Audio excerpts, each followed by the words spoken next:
Hello friends आज क्या हुआ। सुबह एक बड़ी अजीब सी बात हुई। कल मैंने एक वीडियो डाला था कि जूठा खाने से प्यार नहीं बढ़ता, बीमारी बढ़ती है। तो उस पर मुझे एक रिस्पॉन्स आया। आप इसे कमेंट भी कह सकते हो, बट ये कमेंट मुझे कमेंट नहीं आया, ये आया मुझे कॉल। और ये आर्ग्यूमेंट भी नहीं थी, ये अगर एक देखा जाए तो एक सीधी सीधी धमकी थी कि भाई तूने अपने हस्बैंड की फैमिली के अगेंस्ट बोला है, तूने अपनी सास की इमेज ख़राब करी है, तूने अपनी देवर की इमेज ख़राब करी है, तूने अपने हस्बैंड की इमेज ख़राब करी है, तूने पायरिया डिसीज़ बोलकर।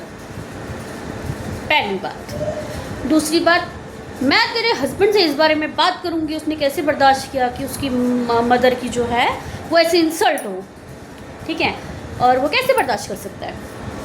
ओके फाइन, बात कर सकते हो आप। तो थोड़ी देर के लिए तो मैं सच्ची बताऊँ तो मैं खुद भी बहुत हाइपर हो गई थी कि भाई ऐसे कैसे मेरी वीडियो पे आप ऐसे कमेंट करके आप मुझे इस तरह से एक तरह से वार्न कर रहे हो कि भाई तू ऐसे अगेंस्ट बोली है तो तू कुछ पे कुछ ना कुछ तो बोला जाए, वो भी तेरे हस्बैंड के थ्रू, ठीक है। तो मैंने अपने हस्बैंड से सीधे सीधे पूछा, भाई सीधी सी बात है, स्ट्रेट फॉरवर्ड है। मैंने कल एक वीडियो डाला था, आपको उस पर बुरा लगा, आपकी मदर की इमेज ख़राब हुई, आपके ब्रदर की इमेज ख़राब हुई, या आपकी इमेज ख़राब हुई, आप मुझे बता सकते हो। तो वो पहले तो वो थोड़ा सा अग्रेसिव हो गए क्योंकि मेरा टोन भी कुछ वैसा ही था। तो उसके बाद उन्होंने मुझे एक बात बोली, और वो बात देखी जाए तो बहुत हद तक ठीक भी है, मुझे ये चीज़ खुद को ध्यान देनी चाहिए। उन्होंने मुझसे ये कहा कि जो तेरे कंटेंट है, तूने अपने कंटेंट देखे तो किस तरह के कंटेंट बनाती है, ठीक है।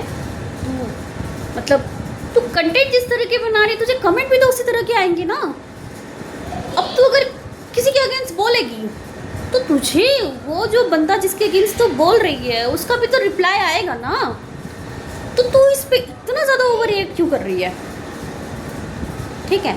उस टाइम पे तो थोड़ा सा मैं समझी नहीं, लेकिन बाद में मुझे ये चीज़ रियलाइज़ हुई कि हाँ भाई ऑफकोर्स, अगर मैं बोल रही हूँ किसी चीज़ के बारे में, किसी चीज़ के बारे में आवाज़ उठा रही हूँ, किसी चीज़ को बोल रही हूँ, तो मुझे वहाँ से सामने से भी तो कमेंट आएगा, सामने से भी तो मुझे मेरे एक्शन का रिएक्ट आएगा।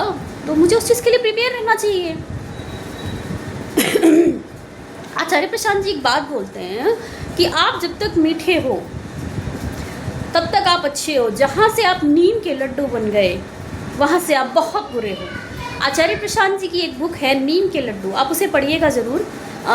उसका एक एपिसोड मैंने देखा है, मैंने पढ़ा नहीं है क्योंकि वो बुक्स मैं नहीं मंगवा पाई। 2-3 बुक्स मेरे पास हैं बट वो बुक्स नहीं है, मैं मंगवाऊंगी, उसे पढ़ूंगी। नीम के लड्डू। तो उन्होंने तो आचार्य प्रशांत जी कहते हैं कि जब आप अगर किसी चीज़ के खिलाफ उठोगे, या आप अपने नारित्व के लिए बात करोगे, या आप एक लड़की होते हुए अपने अधिकारों के लिए लड़ोगे, तो आपको बहुतों का सामना करना पड़ेगा।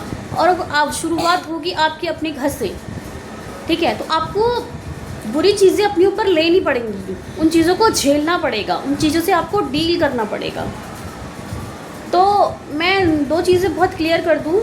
पहला, जिन्होंने मुझे ये बात बोली कि मेरा कोई ऐसा एजेंडा था नहीं कि मैं अपने हस्बैंड की फैमिली को इस तरह से, मतलब उनको ऐसा लगा कि मैंने उनकी इंसल्ट करी है कि मैं उनकी इंसल्ट करूँ।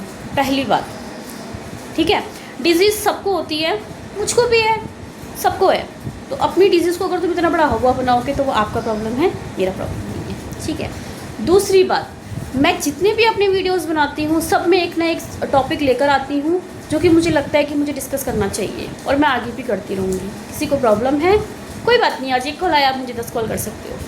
You are most welcome.